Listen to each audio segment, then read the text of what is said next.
Olá, hoje nós temos vídeo novo. Hoje nós vamos falar sobre tributação na compra e venda de imóveis.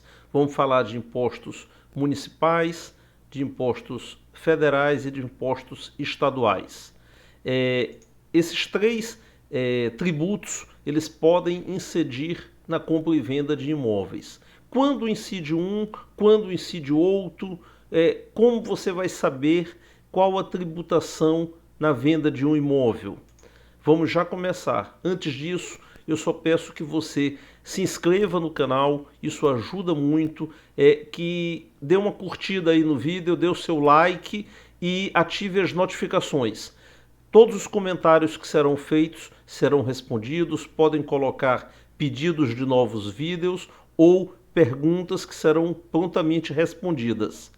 Agora vamos falar da tributação na venda de imóveis. Bom, a tributação ela é definida na Constituição Federal a partir do artigo 145 e lá está determinado o ITBI, o ITCD e o imposto de renda, que são três impostos que nós vamos tratar aqui neste vídeo. O primeiro deles é o ITBI, que é um imposto municipal, é o imposto de transmissão de bens imóveis. Algumas pessoas também conhecem como intervivos. Esse tributo municipal, o fato gerador dele é o ato oneroso. A previsão dele está no artigo 156, inciso 2 da Constituição. E a alíquota é definida em lei local dentro de limites federais. Por exemplo, na minha cidade, a alíquota do ITBI é de 2%. Na cidade ao lado, na cidade limítrofe, a alíquota já é 3%. A base de cálculo é uma definição local também e existem casos de isenção de ITBI. E a principal isenção do ITBI é a integralização de capital social. Quando você cria uma empresa, essa empresa você tem que entrar com um capital social, que pode ser dinheiro ou bens. Então, se você cria uma empresa com imóveis, esses imóveis não devem pagar ITBI. Assim está previsto no artigo 156, parágrafo 2º, inciso 1 da Constituição. Bom, nós já falamos sobre as alíquotas do ITBI, que é uma alíquota definida por lei municipal. Mas a alíquota em cima de qual base de cálculo? De qual valor? Isso gera polêmica em diversas cidades do Brasil. Por exemplo, aqui em São Luís do Maranhão, a base de cálculo era, como diz a Constituição, o valor venal do imóvel, ou seja, o valor da compra e venda. Esse valor perdurou durante muito tempo, o valor que as partes declaravam que era o valor venal do imóvel deveria ser considerado como base de cálculo. Depois de algum tempo, surgiu uma nova legislação municipal que alterou essa base de cálculo e determinou que seria ou o valor declarado ou o valor constante na planta genérica de valores, ou seja, naquela base de cálculo do IPTU, o que fosse maior. Ou seja, se a pessoa comprasse o imóvel por um determinado valor e esse imóvel estivesse avaliado no cadastro municipal por um valor maior, valeria o cadastro municipal. Depois disso, surgiu um novo código tributário no município de São Luís, em que criou uma nova fórmula de cálculo dessa base de cálculo. E foi criado uma comissão permanente de avaliação, que é questionada judicialmente, mas ainda não tem nenhuma decisão. E essa comissão faz a avaliação de cada imóvel no ato da compra e venda. Ou seja, todas as vezes que você vai fazer uma escritura pública de compra e venda ou vai fazer um financiamento bancário, o município, através dessa comissão permanente de avaliação, determina a base de cálculo do valor que você vai pagar de ITBI. Isso tem gerado uma série de questionamentos, até porque, via de regra, essas avaliações dessa comissão permanente de avaliação municipal têm sido maior do que os valores reais de compra e venda do imóvel. Então, isso tem gerado um prejuízo para as partes, principalmente para a parte compradora, porque está pagando um ITBI sobre um valor que não é real, é um valor estimado pelo município e, via de regra, maior do que o valor real da compra e venda.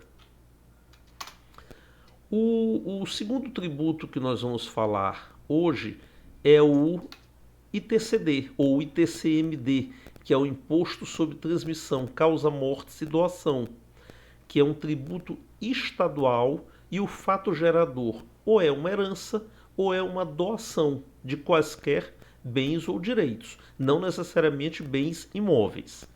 A alíquota é definida por lei local também, no caso o Código Tributário Estadual, e nós temos alíquotas diferentes, alíquotas para doação e alíquotas para imposto de causa-mortes. Para a doação, existem 3 alíquotas, especificamente no caso do Maranhão. Para cada estado, essas alíquotas podem ser diferentes.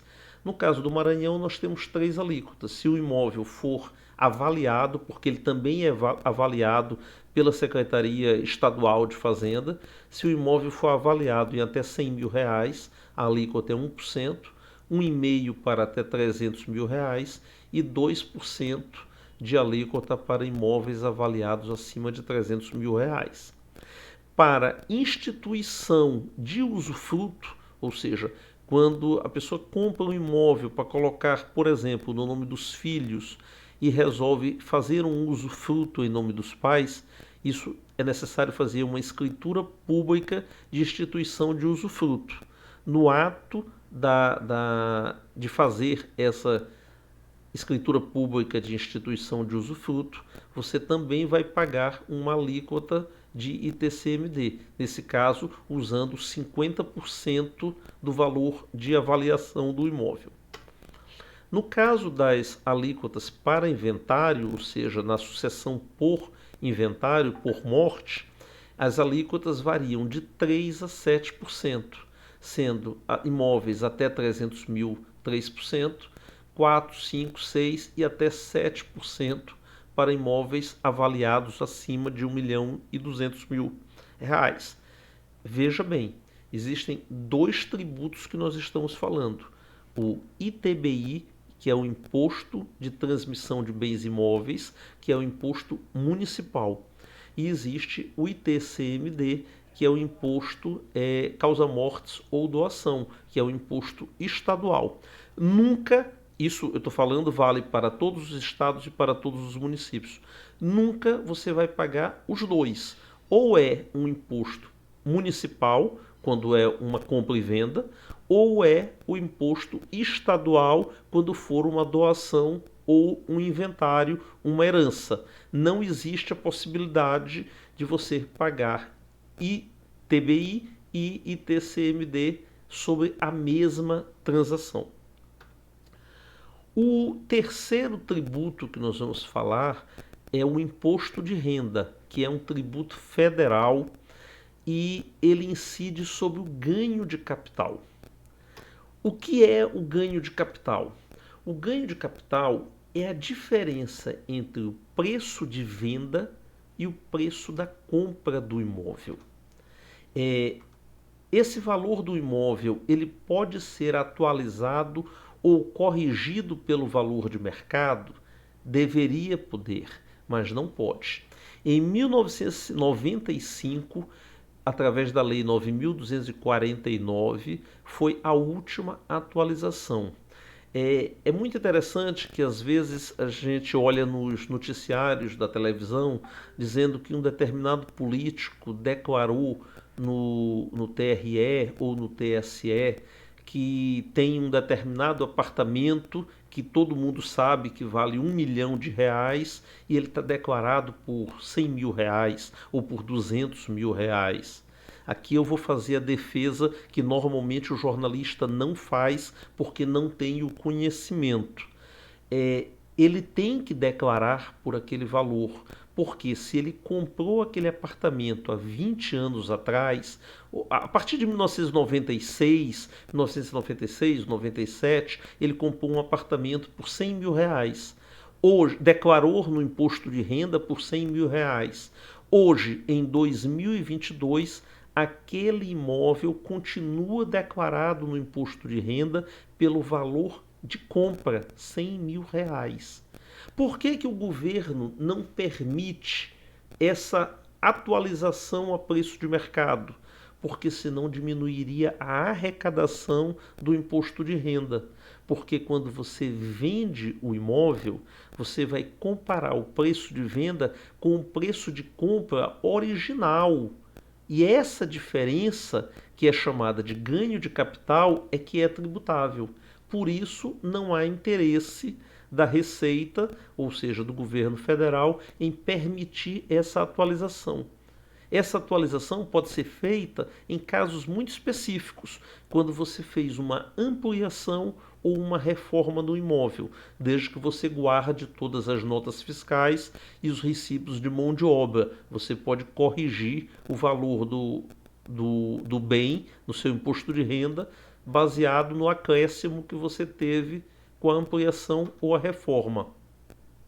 Também quando você vai amortizando o financiamento, porque quando você compra um imóvel financiado, o certo é você declarar no imposto de renda só o valor da entrada, e a cada ano você vai incrementando aquele valor através das amortizações do financiamento.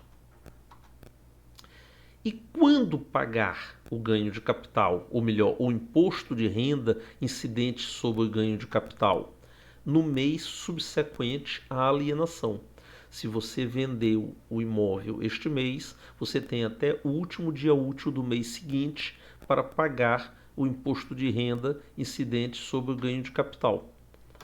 E quanto pagar?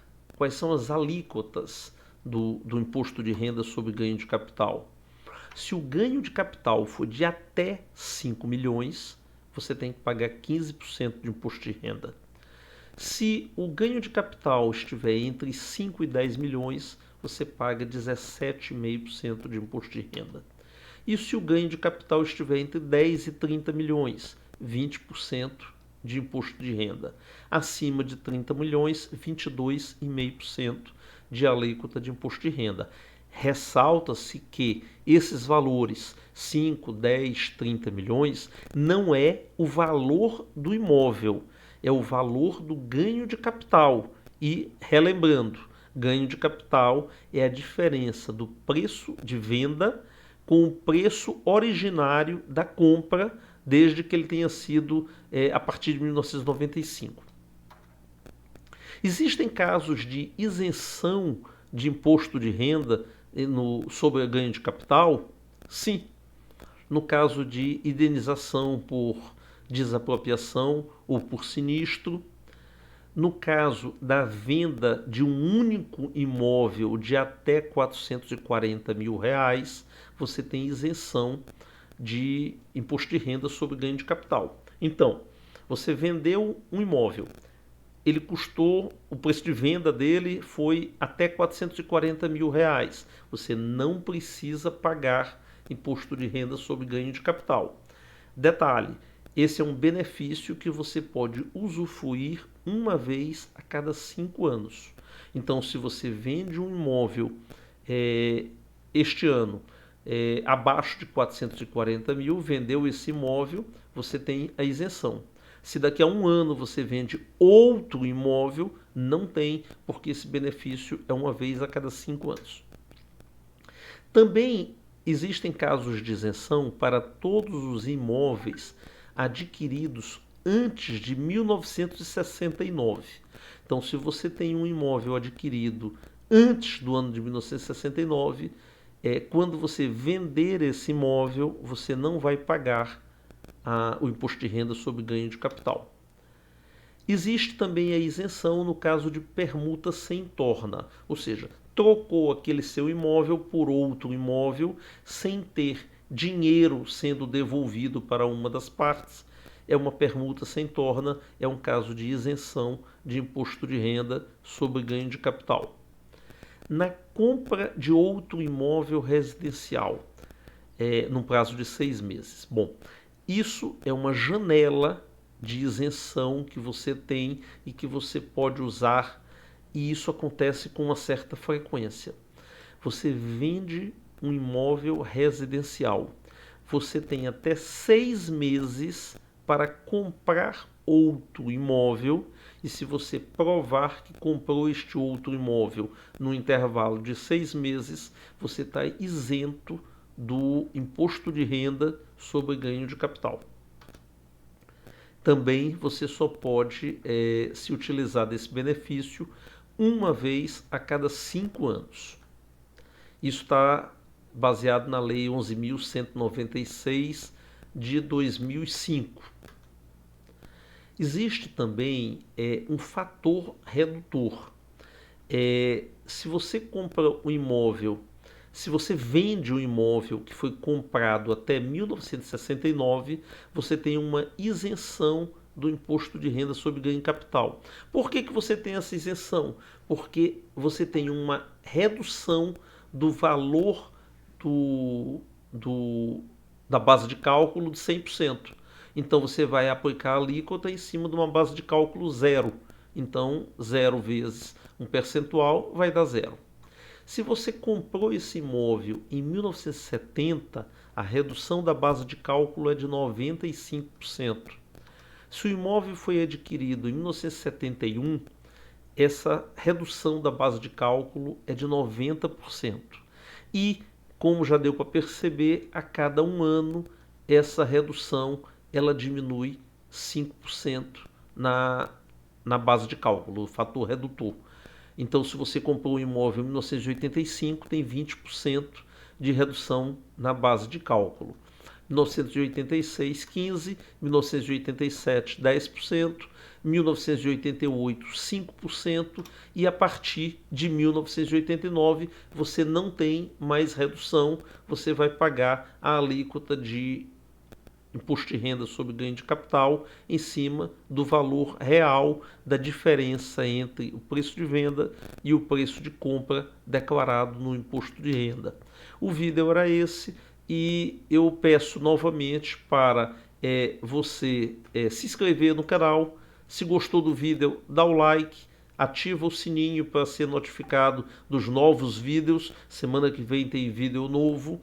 E qualquer comentário será respondido. Eu também espero por sugestões, novos vídeos de interesse da categoria, de interesse dos colegas. Eu estou me propondo a gravar esses vídeos para vocês.